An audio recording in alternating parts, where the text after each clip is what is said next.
retirees in our community that can help with our community if we have some kind of programs out there. After school programs, if you look at my brochures, I want to expand that. Get the community together, let's expand programs out there that doesn't cost us a lot of money. All we need is time together and work together as a community. And that's important for all of us, especially in this smaller town where we try to grow. And we have to grow effectively, we have to grow together, and we cannot. Thank you. Thank you. Nishika Smith. Well, as both gentlemen have already said, we have a lot of programs that are here. It's just a matter of expounding or expanding on them and also finding out exactly what the community wants to do. Are there things going on that you're not interested in? Are there things going on and you don't know that they're going on? I think it's a little bit of finding out what everyone is interested in doing, what they're willing to put their time into, and then fixing our communication process so that everyone knows what is available, when it is available, because we already have the Little League, we have soccer, we have cheerleading, we have dance, we have martial arts. There are so many things that are here, and if you want more, then I would suggest communicating it to your leaders so that we can work on your behalf. Thank you. Our next question is for Bernice Tingle.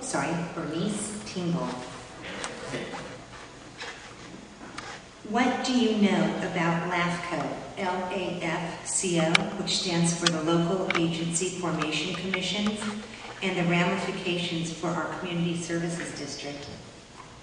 Well, I must say that is an excellent question. And whereas my depth of field on LAFCO is not great, I do know that we have a wonderful CSD staff here in Mountain House. And I'm not saying they're wonderful because I'm saying it, they're wonderful just because they are. And I'm sure CSD staff would, with listening to them and getting input from the directors and increased knowledge, that I'm sure that I would learn more about it and make prudent decisions on LAFCO. Thank you. Thank you. Warren Fortes, rebuttal.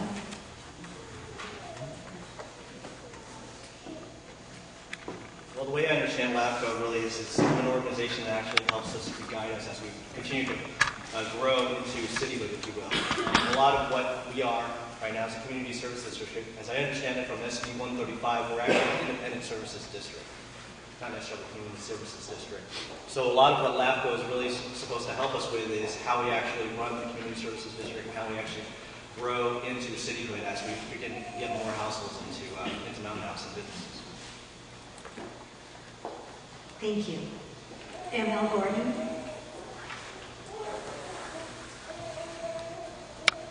Thank you.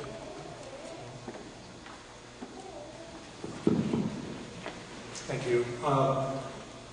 My experience with LAFCO has been, on one end, working with the county government that was going to lose revenues because an unincorporated area was going to become a city. And so we actually worked, this was in Santa Barbara County, we actually worked with the area that was intending to become a city. This was in Santa Barbara County, but it was the city that is now known as Goleta. And we worked very diligently with representatives from the unincorporated area to determine whether or not it was feasible, because the county would be losing revenues that they didn't want to lose, and the city wasn't able to handle itself on its own. So the importance of that unification was necessary and needed. There's a lot more about LAFCO that I can't do in 30 seconds. Thank you. Next question, Tim McDonald. What is more important, making decisions that make residents happy, or doing what is right for Mountain House? Well, I guess that's a tough question to answer. A lot of people want a lot of things, and some of them might be good for the community, some of them might not. I think there's a lot of solutions. You can sit down, talk with people, find out what they want, what they need, and come to a mutual agreement between the two that makes everyone happy. Sometimes you might come up with a solution for something and it's not the right solution. And so you need to revisit that and see if you can make a change so the town benefits and the citizens are happy. Thank you. Thank you. Rebuttal, Cheryl Bernard Shaw.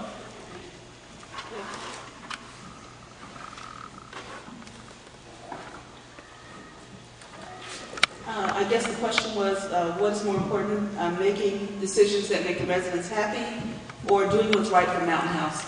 And I believe that we have to have a long-term vision for our community, a long-term plan for our community. And making a decision for expediency's sake or what's convenient or what might be the quickest resolution to an issue sometimes might not get us the biggest bang for our buck long-term. I think this is a young community. We've got a lot of growth that we're looking forward to. We've got a lot of issues that this community is facing. And as a result of that, we need to make our decisions in a considered and thoughtful, planned way. Not looking at any one constituent, but looking at the long term and what's best for the community overall. So I think what would make residents happy for the long term is if this community grows and the housing values improve and the services that we were promised when we came here are actually brought to fruition. And as a result of that, I think long term that will make the residents happy.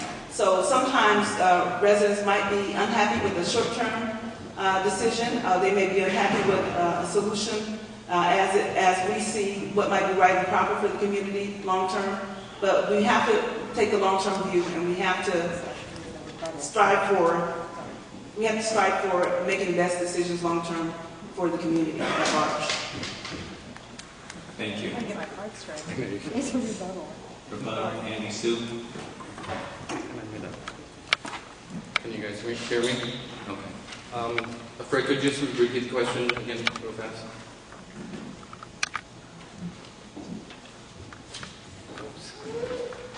What is more important, making decisions that make residents happy or doing what is right for Mountain House? Okay, thank you again for the question. I think what is, of the two choices, I think both of them are important. As a board, we will be constantly challenged to balance those two, to please people, but to also do what's right. And you're never going to please everybody, and you're not always going to do the right thing, but I think you constantly strive to do both. The next question is for Doug Stevens. How do you plan to be an advocate for the special interests of Mountain House at the county level?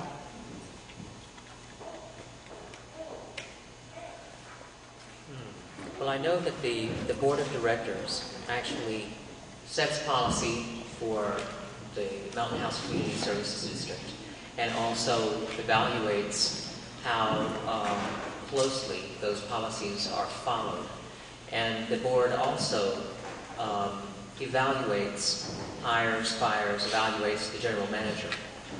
In terms of the board's official duties, working with the county would be outside of those official duties.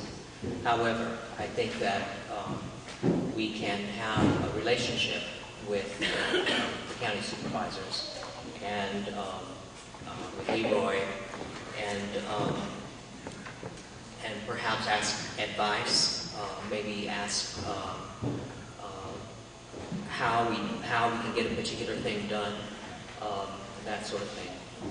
Thank you. Rebuttal, Matthew Balzerini. Well, as far as advocating for special interests in Mountain House, we need to create relationships and foster them. I've been on the school board for the last 3 years. This year I was the president, and I'm extremely active in dealing with everyone we come in contact with, from the local level to developers to the state level. We would need to do the exact same thing. Create relationships with the county, create relationships with the developers, create relationships with the state, and make ourselves visible, communicate, and bring ideas back to the entire board deal with the community, get input from the community, and take that information back and forth.